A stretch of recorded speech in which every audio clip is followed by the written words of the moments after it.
ETF index mutual funds నేర్చుకుని stock మార్కెట్లో రాణించాలనుకుంటున్నారా? వెంటనే ఈ నెంబర్కి కాల్ చేయండి.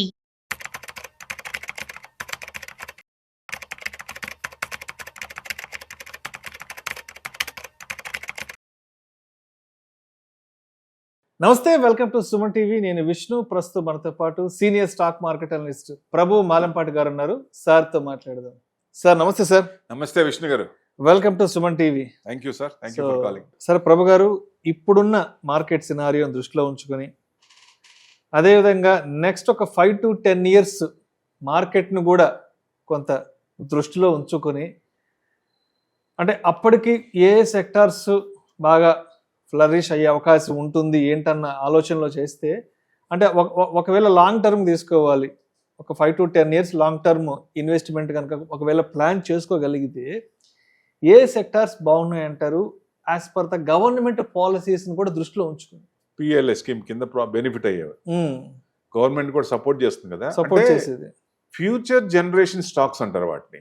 ఓకే. సో ప్రతి మనిషికి కూడా ఒక మల్టీ బ్యాగర్ చాలు బిలియనీర్ అవటానికి. అవును. కాకపోతే మనకి పేషెన్స్ ఉండాలి. దాంట్లో 30% రాగానే 40% రాగానే గ్రోత్ ఓరియంటెడ్ స్టాక్స్ కొన్ని వచ్చేస్తాం. అట్లా కాకుండా మనకి మన క్యాపిటల్ ప్రకారం short term, mid term, long term లో ఒక్క మల్టీ బ్యాగర్ చాలు మన ఇది మార్చడానికి. సో డెఫినెట్ గా లేయర్స్ అని మారిపోతాయి. ఒక్కటి చాలు, 1 is enough, క్వైట్ ఇనఫ్. అది లాంగ్ టర్మ్ అట్లా పెట్టేసుకుంటే ఏ సెక్టర్స్ ఉన్నాయి అట్లా అంటే ఫ్యూచర్ జనరేషన్. ఇప్పుడు నెక్స్ట్ ఫ్యూచర్ లో ఏమొస్తాయి? సోలార్, ఎందుకంటే ఫజల్ ఫ్యూయల్ నుంచి ఈవీకి వస్తున్నాం, రెన్యూబుల్ ఎనర్జీ, తర్వాత హైడ్రోజన్, తర్వాత గ్రీన్ హైడ్రోజన్. అంటే పొల్యూషన్ తక్కువ చేస్తున్నారు. ఓజోన్ లేయర్ దెబ్బతింటుంది కాబట్టి ప్యారిస్ లో కన్వెన్షన్ లో 2030 కల్లా మనం ఇది తగ్గించుకోవాలి, ఫజల్ ఫ్యూయల్ నుంచి బయటికి రావాలి. వచ్చినప్పుడు కార్బన్ మొనాక్సైడ్ అది కొంచెం తగ్గుతుంది కాబట్టి దెబ్బతినకుండా ఉంటది ఓజోన్ లేయర్.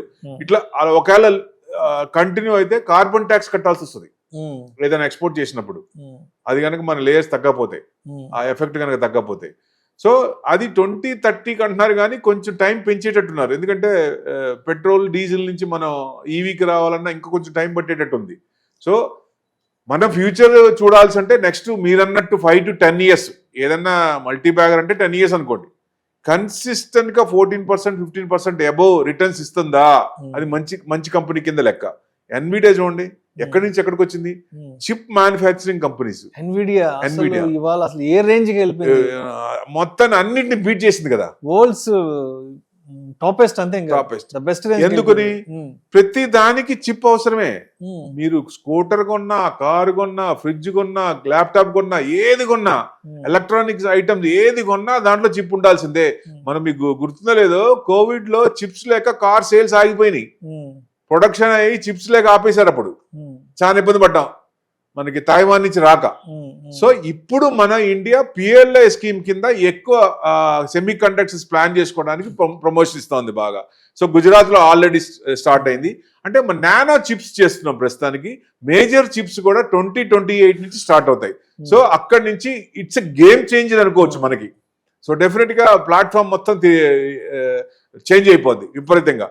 సో మనకే కాదు, వరల్డ్ మొత్తానికి మిగతా కంట్రీస్ కూడా ఎక్స్పోర్ట్ చేసే పొజిషన్ వస్తుంది మనకి. 2028 నుంచి విపరీతంగా మ్యానుఫ్యాక్చరింగ్ అవుతున్నాయి. ఇప్పటికీ కొన్ని కంపెనీస్ ఉన్నాయి సెమీ కండక్టర్ చేసేది. ఇది రికమెండేషన్ కాదు, దయచేసి ఎవరన్నా చేద్దాం అనుకున్నప్పుడు మీ అనలిస్ట్ అయితే ఎవరైతే ఉన్నారో వాళ్ళని కన్సల్ట్ అయ్యి వాళ్ళ సజెషన్ తీసుకొని ఎక్కడ కొనాలి, ఎలా చేయాలి అనేది తీసుకొని తర్వాత చేయండి. అంటే ప్రేక్షకులకు కూడా విజ్ఞప్తి, ఈ వీడియోలో మాట్లాడబోయే అంశాలు కేవలం ప్రేక్షకులకు అవగాహన కొరకు, ఇన్ఫర్మేషన్ కొరకు, ఎడ్యుకేటివ్ పర్పస్ కొరకు మాత్రమే వీటి గురించి మాట్లాడబోతున్నాము. ఇది ఎట్టి పరిస్థితుల్లో మా రికమెండేషన్ కాదు, రికమెండ్ చేయాలనే ఉద్దేశం కూడా మాకు లేదు. పెట్టుబడులు పెట్టే ముందు మీ అడ్వైజర్ని సంప్రదించి 1కి 10 సార్లు ఆలోచించి వారి తుది సలహా మేరకు మాత్రమే నిర్ణయం తీసుకోగలరని మా మనవి. Yes sir. CG power continuous గా పెరుగుతూనే ఉంది మ్యానుఫ్యాక్చరింగ్. వీళ్ళు 27 స్టార్టింగ్ నుంచి ఇక ఎక్స్పాన్షన్ కూడా వెళ్ళారు. పిఎల్ఐ స్కీమ్ కింద బాగా బెనిఫిట్ అయింది. అంటే గవర్నమెంట్ ఇచ్చే పిఎల్ఐ స్కీమ్ కింద వచ్చినప్పుడు వాళ్ళ పర్చేసింగ్ రేటు ఎంత సేల్ రేట్ ఎంత ఉందో ఆ రేట్ కంటే వాళ్ళకి డిస్కౌంట్ వస్తుంది, కంపెనీకి ప్రాఫిట్స్ ఎక్కువ వచ్చే అవకాశాలు ఉన్నాయి.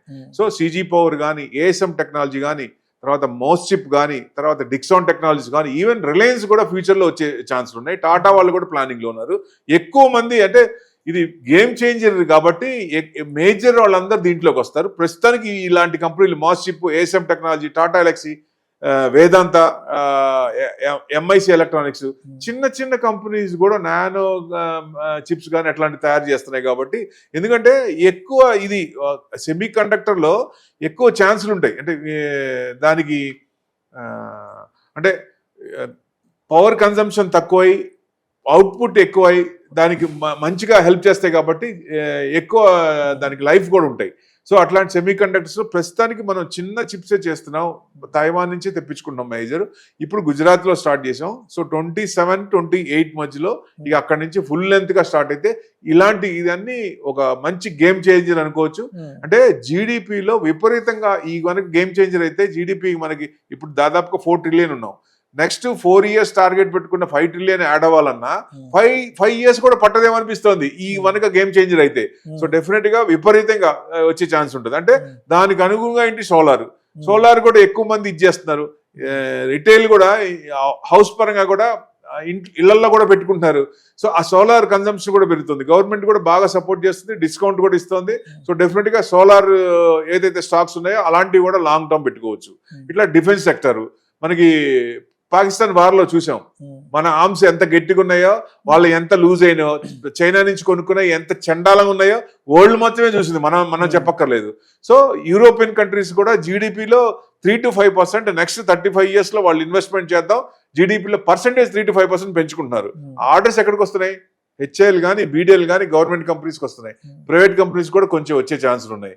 సో ఆర్డర్స్ ఎక్కువ వస్తున్నాయి కాబట్టి డిఫెన్స్ సెక్టర్ కూడా నెక్స్ట్ 5-10 years పెట్టుకుంటే, ఎందుకంటే కొన్ని మల్టీబ్యాగర్ మధ్యలో ప్రాఫిట్ బుకింగ్ కానీ, రీట్రేస్మెంట్ కానీ, ఏదైనా న్యూస్ బట్టి కానీ ఆల్రెడీ బాగా పెరుగున్నది, కొంచెం తగ్గే ఛాన్స్ ఉంటాయి.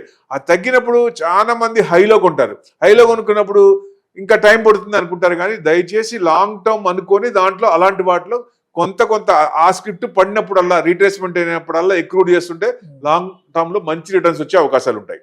Thank you sir, thank you so much Prabhu గారు.